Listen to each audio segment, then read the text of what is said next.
Welcome to another Transformers Generations review. This time we're looking at the Deluxe class Trailcutter figure.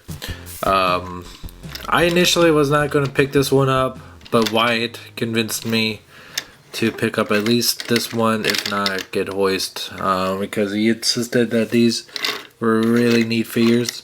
And I'm going to say it is neat, but I don't think they're, I'll get into it a little bit later.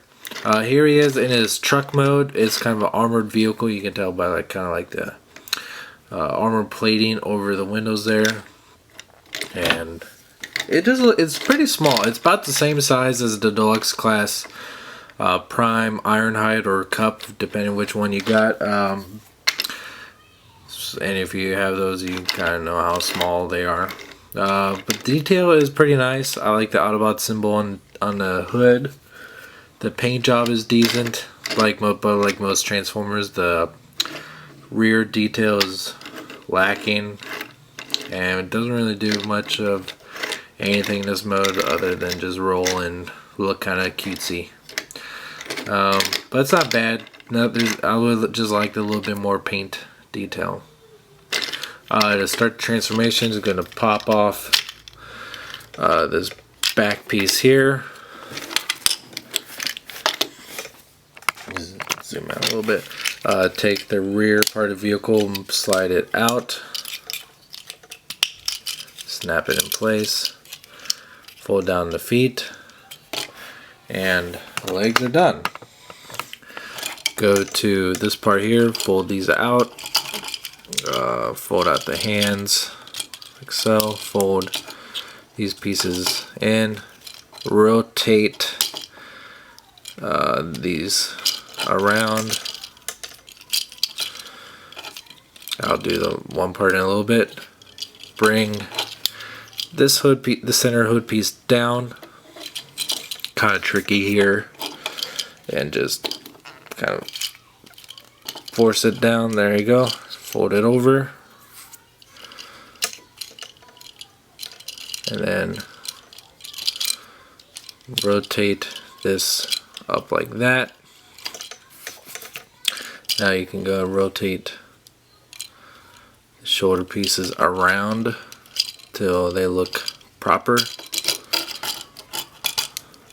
like so. Bring this piece up, bring the head up, and spin the head around. There's Trailcutter in robot mode. Pretty simple transformation, nothing too spectacular. But yeah, here he is in robot mode. And I do think this is by far the superior mode for his toy. It's pretty bulky looking. That's the one part I like about it. Head can spin around, turn around. Ball jointed shoulders here. Mid bicep swivel. 90-degree elbow. Wrist can go in and out due to transformation. Waist can go all the way around. Ball jointed hips, 90-degree at the knee, and a little bit of foot if you want to count that. If you want to take his weapon here, you can either stick it to his back like so for storage. Actually, I don't think it looks bad. Or you can take this piece, fold it over, which reveals a handle, put it in his arm, and it can turn into a shield, which I think is odd because they put the handle the wrong way. So if you want to hold like this, it looks kind of weird. But this is one part where I wish they would have tooled in a wrist swivel, so you wouldn't have to turn the whole arm around to make it look like he's holding it the right way, but it's not bad. Overall, I do think this is a good figure. There's nothing inherently bad or wrong with it. I'm just a little bit disappointed because Wyatt kind of talked this one up like, you have to get this, you have to get this, it's really neat. But I mean, it's just pretty average. The truck mode I think is very weak. I wish it would have been a little bit bigger or just done a little bit more. The robot mode is decent enough. There's nothing special about it. Transformation is pretty simple, but nothing like too complex or fun about it. Just a fairly just decent looking figure. If you're looking for the most advanced Transformer, I would pass on this one. Or if you just want to have classics versions of all the G1 characters, then you probably want to pick this one up.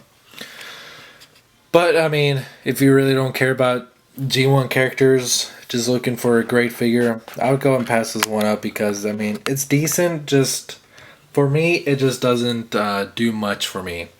And I was gonna get this one and Hoist just to so I have both versions of it. I'm kind of glad I didn't because I think I would have felt ripped off at that point because unless Hoist is like a milestone of better, which I don't think it is. Yeah, this is the only version of the figure I'm planning on getting. So I say pass it up, but if you're looking for to have all classics versions of G1 characters, then you're going to want to pick this up. But otherwise, I'd say pass. Until next time, thank you for watching.